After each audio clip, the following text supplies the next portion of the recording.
স্থান তেজপুৰ দেউৰিগাঁও। ঈশ্বৰ বন্দনা।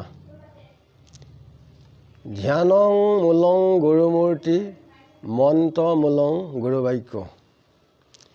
ধৰ্ম ক্ষেত্ৰে কুৰুক্ষেত্ৰে সমবেত যুৎসৱ মামকা পাণ্ডৱস্য কিং কুৰ্বত সঞ্জয় হৰি ৰাম ৰাম।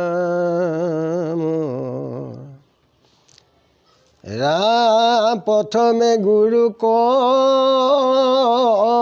কৰপ নিপাত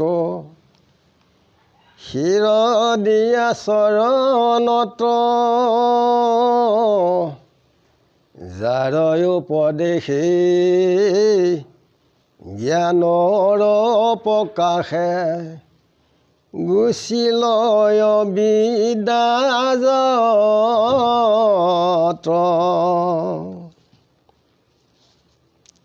যে আমি প্ৰথমতে গুৰুক সেৱা কৰিব লাগে চৰণত।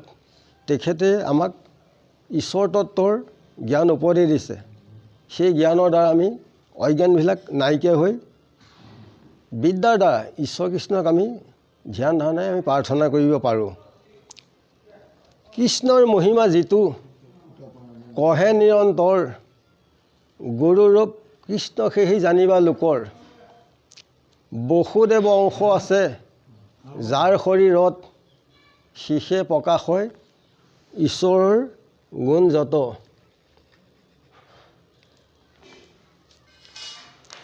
গুৰু মুখে মৰিষে দেখাওঁ উপদেশ সংসাৰ সাগৰে তৰে নাহি কিছু ক্লেশ।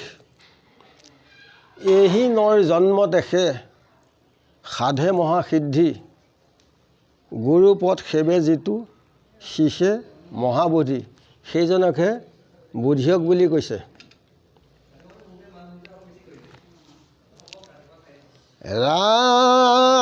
শুদ্ধ সত্ৰমতী কৃষ্ণ ভকতি পদ পদ্মে নিষ্ঠা যাৰ ধৰি সত্মৰূপ মহাভাগৱত লোকক কৰা নিস্তাৰ। যে শুদ্ধ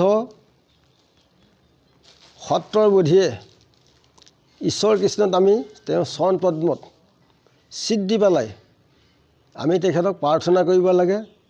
যি মহাভাগৱত তেখেতে স্বপ্নৰ ৰূপত মনুষ্য লোকক উদ্ধাৰ কৰিছে। নাৰীৰ ৰূপ ধৰি বিষ্ণু প্ৰকাশ হৈ মায়া নজানি পামৰজনে বোলে মোৰ জায়া। যিবিলাকে নাজানে তেওঁলোকে মোক ঘৈণী বুলি ভাবে, কিন্তু নহয়, তেওঁলোক মহাভাগৱত স্বৰূপে বিষ্ণু স্বৰূপে তেখেতসকলক আৱিৰ্ভাৱ কৰিছে লোক নিস্তাৰণৰ কাৰণে। কৃষ্ণ পাদ পদ্ম পিয়ামিত ৰস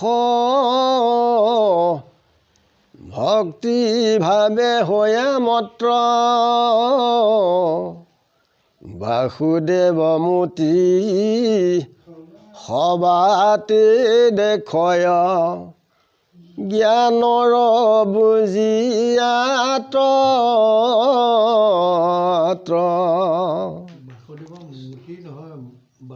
কায় বাক্য মনে গুৰুৰ চৰণে নতি কৰো থাকি দূৰে চম্বুক মণিৰ পায়া সমীপক লোহা যেন মতে ঘূৰে। যে কৃষ্ণৰ পাদপদ্মত যি নামৰ অমৃত তাত ভক্তিভাৱত আনন্দিত হৈ তাক প্ৰাণ কৰিব লাগে। নাম অমৃত যে সকলো লোকতেই এক ঈশ্বৰ মূৰ্তি আমি দৰ্শন হ'ব লাগে।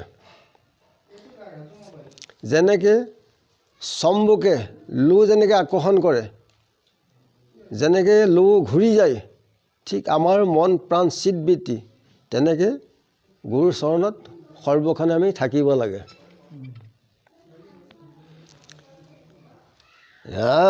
মই কোন চাৰ কৃষ্ণক পাইবাৰ, যাহাৰ প্ৰসাদে জ্ঞান, চৰণত নতি নচাৰ কমতি, ত্ৰাহি গুৰু ভগৱান।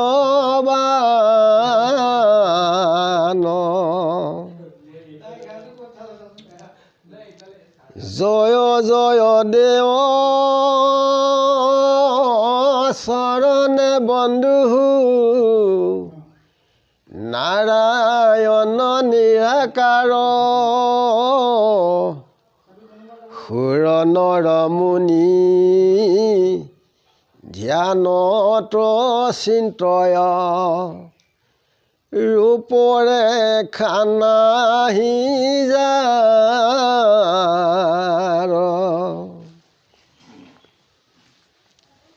যে আমি নাৰায়ণ, তেখেত হৈছে নিৰাকাৰ, নিৰঞ্জন, আমি তেখেতক সৰ্বক্ষণে আমি স্মৰণ কৰি তেখেতৰ চৰণত আমি প্ৰণাম জনাব লাগে।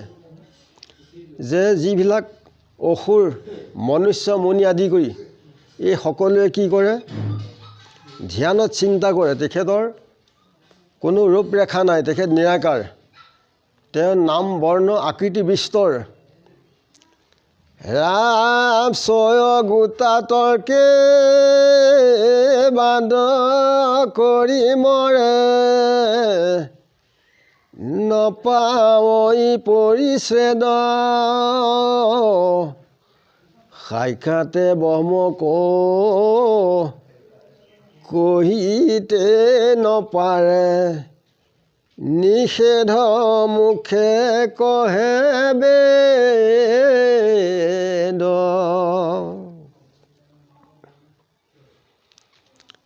যে ছয় গোটা তৰ্কে, যে লোভ মোহ কাম ক্ৰোধ দম্ভ দস্য, এই প্ৰবৃত্তিকেইটাই কি কৰে, ই কোনো তাৰ ৱাদেহি নাপায়, ছেদ কৰিব নোৱাৰে। যে সাক্ষাৎ ঈশ্বৰ কৃষ্ণক, ঈশ্বৰ কৃষ্ণইও তেখেতৰ নামৰ মহিমা কৈ অন্ত কৰিব নোৱাৰে। কৃষ্ণই উদ্ধৱক কৈছে, কৃষ্ণই অৰ্জুনক কৈছিলে যে হওজনীয়ে হেন কোটি কোটি অৱতাৰ, তথাপিতো নাপাওঁ কৃষ্ণ গুণ মহিমাৰ। যে কোটি কোটি জন্ম ল'লেও কৃষ্ণই নিজৰ নামৰ মহিমা নাজানে। যে সাক্ষাৎ ব্ৰহ্মক ক'ব নোৱাৰে ঈশ্বৰ কৃষ্ণক, যে নিষেধৰ মুখে সেই বেদৰ কথা কয়। ৰাম আপোনাৰ মায়া আশ্ৰয় কৰিয়া, সংসাৰ সৃজিলা স্বামী, যত চৰাচৰ ব্ৰহ্মা মহেশ্বৰ, সবাহাতে অন্তৰ্যামী।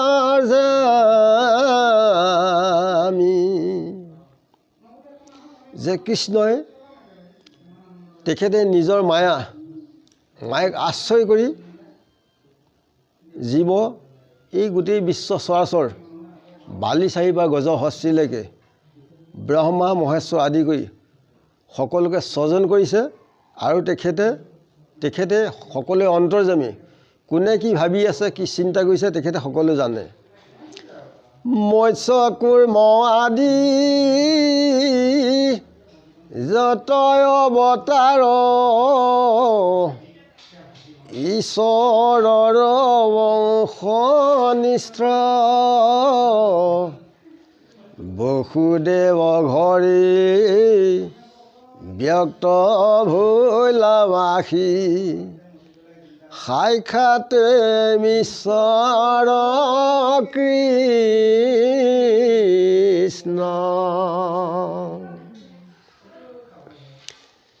যি নন্দ নন্দন জগত বন্দন চৰণে শৰণ লৈলো কৃষ্ণৰ পদৰ মধুলে সৱাসী আবেকিত কীত ভৈলো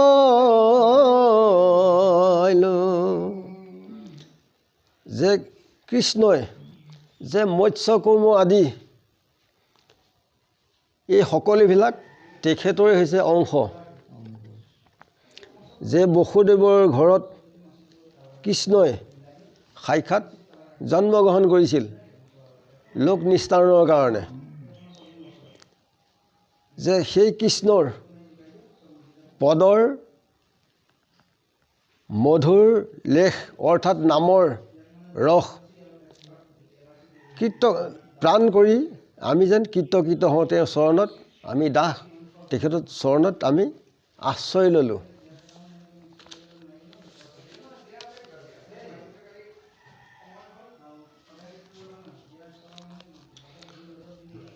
গুৰু মুখে মইহে দেখাওঁ উপদেশ সংসাৰ সাগৰে তৰে নাহি কিছু ক্লেশ এহি নৰ জন্ম দেখে সাধে মহাসিদ্ধি গুৰু পদ সেৱে যিটো শিষে মহাবুদ্ধি সেইজনহে বুদ্ধিয়ক বুলি কৈছে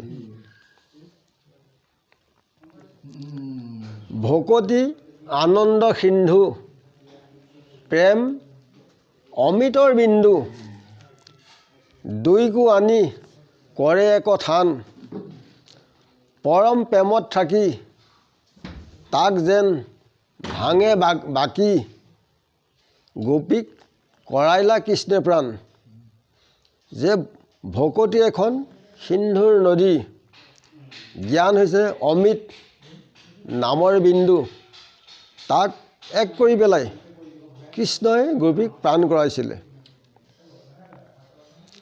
যে গৃহস্থ ধৰ্ম বানপ্ৰস্থ সন্ন্যাস এই সকলোবিলাক কৰিলে ঈশ্বৰ সন্তোষ নহয় কেনেকৈ নহয় কৈছে যে নহিকো সন্তুষ্ট মই ঈশৱ ধৰ্মত গুৰু শুশ্ৰূষায়ে তুষ্ট হওঁ যেন মত এহি গুৰু সেৱা ধৰ্ম কৰে যিবা নৰে সেহি পুণ্যে নৰে নিষ্ঠে মোক বৈশ্য কৰে যে মোক নিষ্ঠেই তেওঁলোকে বৈশ্য কৰে সমস্ত ভূতৰে আত্মা মই মহেশ্বৰ মই তুষ্ট হৈলে কিবা থাকিবে অপৰ যে ঈশ্বৰ কৃষ্ণ সন্তোষ হ'লে আন একো নাথাকে ঠিক আত্মা ঈশ্বৰ কৃষ্ণত আমি ধ্যান ধাৰণাই আমি আগবাঢ়িলে আমাৰ উত্তম হয় গুৰু কাক কৈছে গুৰু পৰম ব্ৰহ্ম কেৱলে জানিয়া মনে হৈবে নিৰাময় মই নিজ গুৰু সেই মোৰ শিষ্য তাহাঁতে গৈলো বিক্ৰয় যে গুৰু পৰম ব্ৰহ্ম জানি পেলাই আমি কি হ'ব লাগিব মনত আন আকাংক্ষা আদি কৰি একো থাকিব নালাগিব যে জীৱাত্মা হৈছে শিষ্য যে আমি আত্মা ঈশ্বৰ কৃষ্ণ আমি বিক্ৰয় যাব লাগিব লোভ মোহ কাম ক্ৰোধ হৈ সকলোবিলাক এৰি পেলাই তেতিয়াহে আমাৰ সকলো গৰাকীয়ে কৃপা কৰিব ইমানতে আমি সবৰ চৰণত সেৱা জনাই আজিলৈ ৰাখিছোঁ গুৰু কোটি কোটি ঘূৰ অপৰাধতে কৰোঁ আমি দুৰাশ হেৱৰি মুখ দাস নামানি ক্ষমি কপিল নাৰায়ণ প্ৰসন্ন হৌক হৰি কৰি কমাই মহিমা আপুনি বেকত কৰি জীৱক কৰা গুৰু কৃষ্ণ কৃষ্ণ হৃদয় কৃষ্ণ কৃষ্ণ গুৰু বিষ্ণু কৃষ্ণ গুৰু বিষ্ণু